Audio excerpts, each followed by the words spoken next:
So I don't know where to land, right? Because stealing is bad, but also the more data, better AI.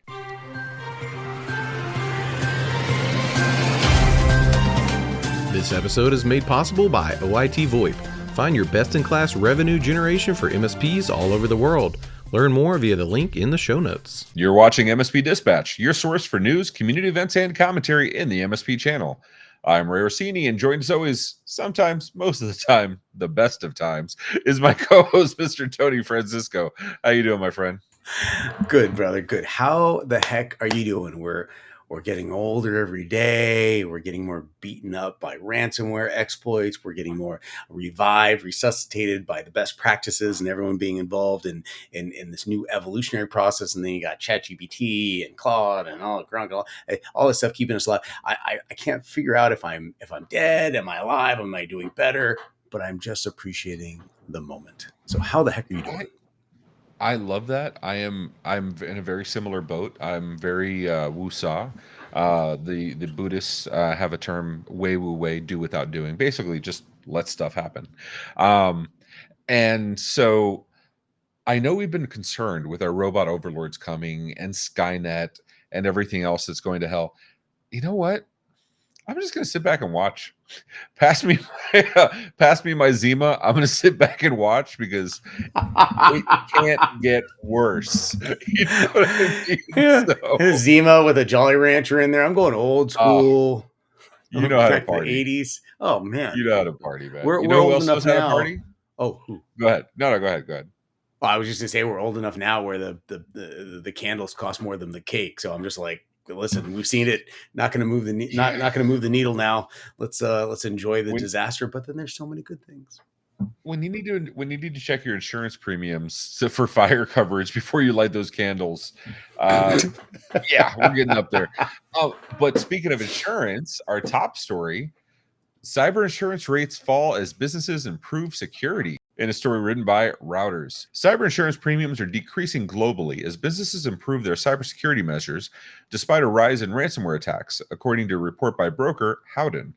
The pandemic initially drove up premiums due to increased cyber incidents. However, 2023 and 2024 saw prices significantly drop. Tony, I mean, we talk about LastPass every other week. We have Fortis CVEs that are like single-handedly keeping MSP Dispatch in business. But here's a little sunshine. Are we? Wait, do I hear MFA happening? Oh, how dare you say something? Please say it again. Please say it again. Say it over and over and over. It is just you're romancing me right here in public. People have password managers. People have MFA. People have. They're implementing policies at a company, corporate, global scale.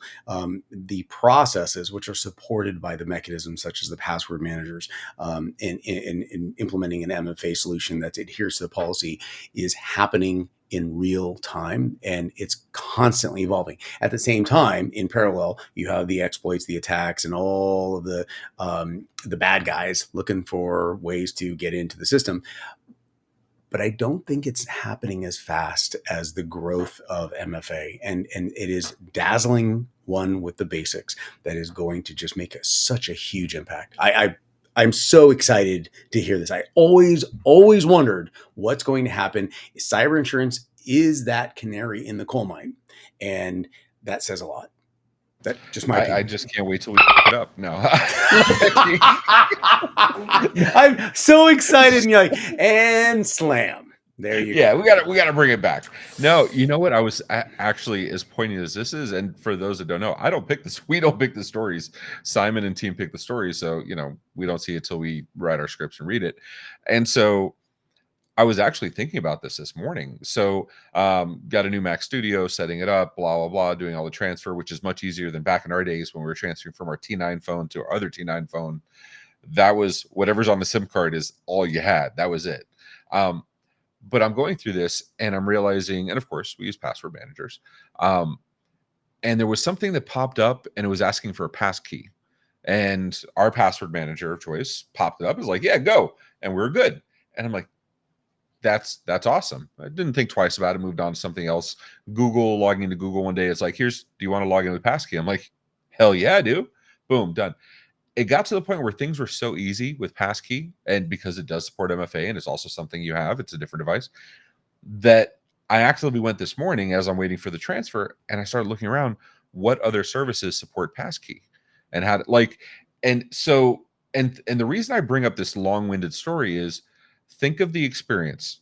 You have a security aware user, myself, and I put myself average with, the non Jason Slagle, Tom Lawrence's of the group. I put my average A below little more that. than average, but yes, go I'm ahead. I'm calling myself below average, but we'll do it nice. But went from a perfectly acceptable security solution, right? Password manager plus MFA, perfectly acceptable. YubiKeys, perfectly acceptable by any standard. Found something new that was as secure, if not more secure, easier to use, and then I went and started seeking out how to change my logins to use that, because not all the websites just pop it up. It's not always intuitive how to add a passkey. That is what we want. We want to get that for the end users, not even for the us's, right? Because you and I are in the same ballpark when it comes to security. We want the end users that are affecting those cyber insurance premiums. So I don't think I'm ready to pull a Rob Ray and call it the golden age of security. I think we're closer than not. And I'll take that for a win, right? 100%. I've talked to you literally for years about this. About first thing you need is a password policy, and the second thing you need is a password rotation policy. So the length and the complexity of the password, then the rotation of that password has to be required. And third is the authentication mechanism that everything authenticates through, using that policy and the length and the complications and the complexity. You need to really go vet the services that you and your team are consuming, to force them to go through that validation and that authentication process. If you do not have that in place, you have nothing. And it doesn't really matter how good your password is at the moment, unless it's rotating and on the regular, unless everybody is using the same authentication, mechanisms, you have holes in your system. So, a little opinionated about this. No, I and say it loud, dude. It's freaking absolutely necessary. If I could say the one call to action for those watching this is, steal what Tony is saying, steal what his thoughts are on AI, on security, and present them as your own. Because if I've learned anything from Microsoft, is that stealing is okay, right? Yes.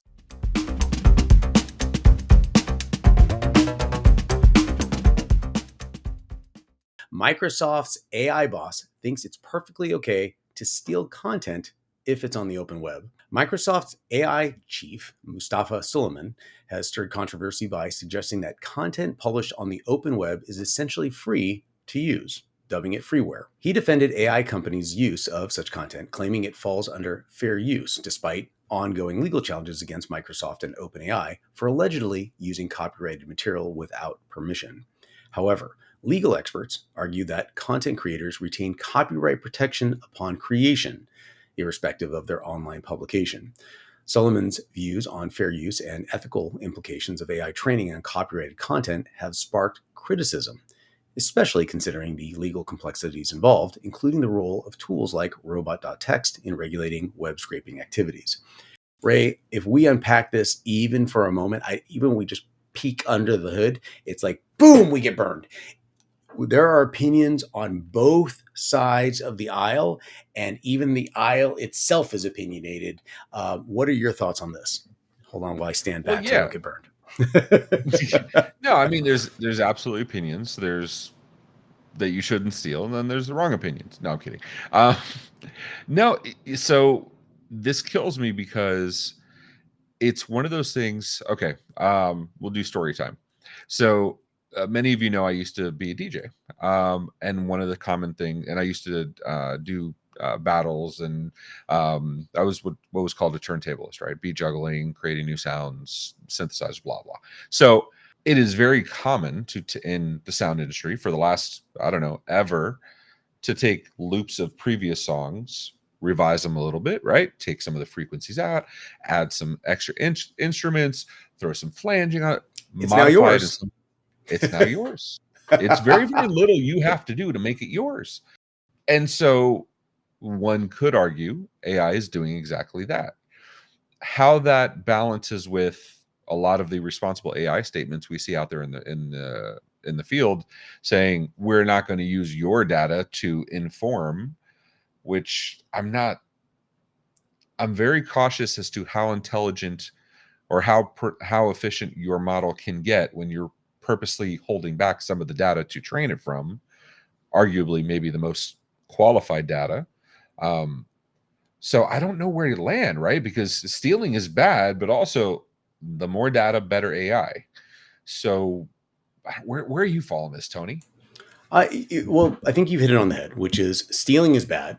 But then the question is, if you're borrowing to prime the pump, to add enough data on top of it, even if it's an overarching veneer over the original, it is now evolved into something that may not even be recognizable by the original creator. So is that in fact stealing?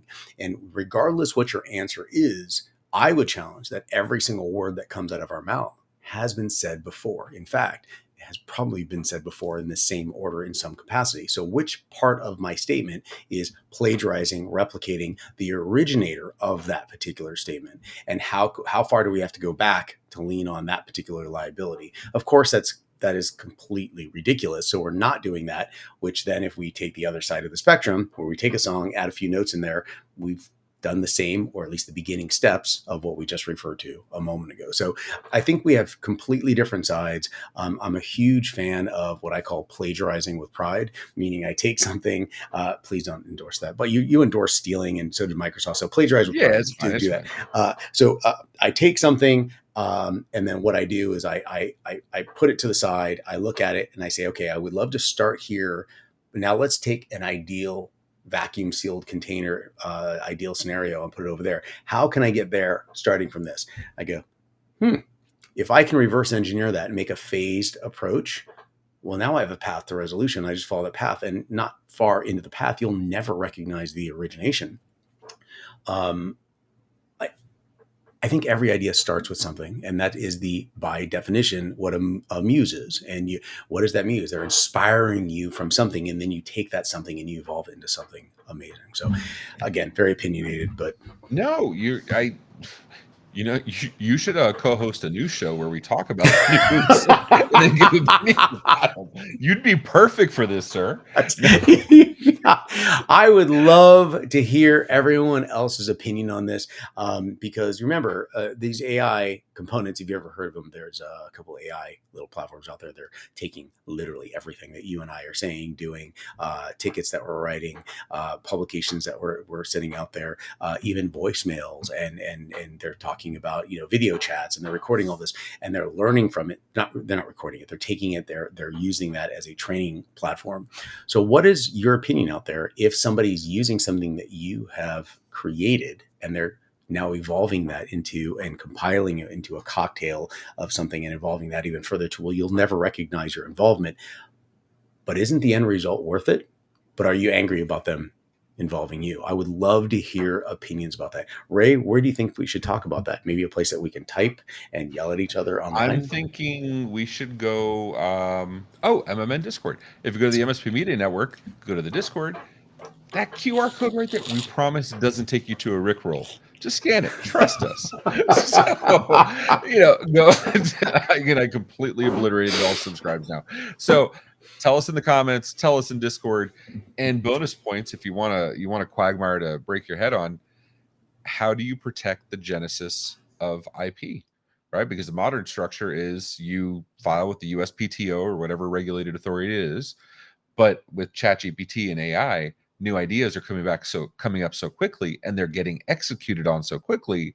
Now you start needing to, well, you've always been able to show prior work to defend your stuff, but now you have a lot of millions, and like you just said, unlimited time, 20,000 monkeys will eventually write Shakespeare. It's going to happen. So put it in the comments, put it in the chat, put it in Discord. And if we don't get a chance to see you on the MMN Discord or in the chat, we want to wish you a happy 4th of July. Be safe, have fun. Hopefully none of your RMMs get breached. Knock on wood. But be safe out there. Security's going up. Thank you, cyber insurance. And with that, ladies and gentlemen, take care of yourselves and each other. If you found this episode eye-opening, catch more MSP Dispatch at 10 a.m. throughout the week. Share your thoughts below, and don't forget to like and subscribe.